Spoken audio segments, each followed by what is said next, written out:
Hello mga taga-Earth. So, karon ako i-share sa inyo nga na ako sa amo ang announcer's booth. Feeling announcer lang.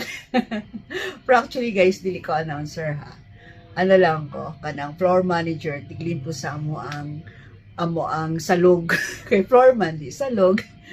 Pero guys, kami nagapasalamat sa tanan nga mga tigpaminaw sa DXDC RMN Davao sa paghimo sa mua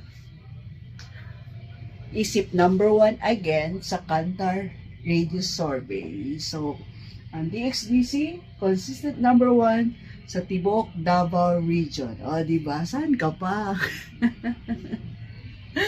So, mga yan ang mga announcers booth. Pag di na sa Pikas, muna mo ang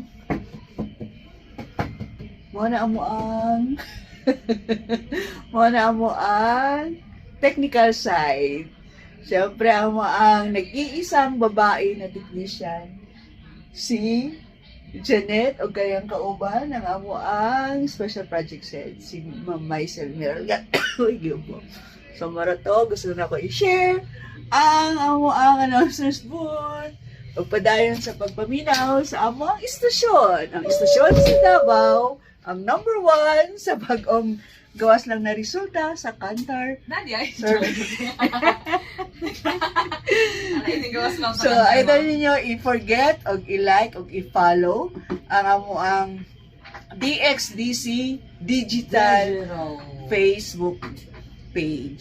Or, tama ba? Tama mo? Yes, ma'am. Tama daw ko. JXGC. So, para to, kay gamito na po ni Ma'am Maisel ang amo ang announcers mo. Sorry kayo guys. Bye! Ako lang po.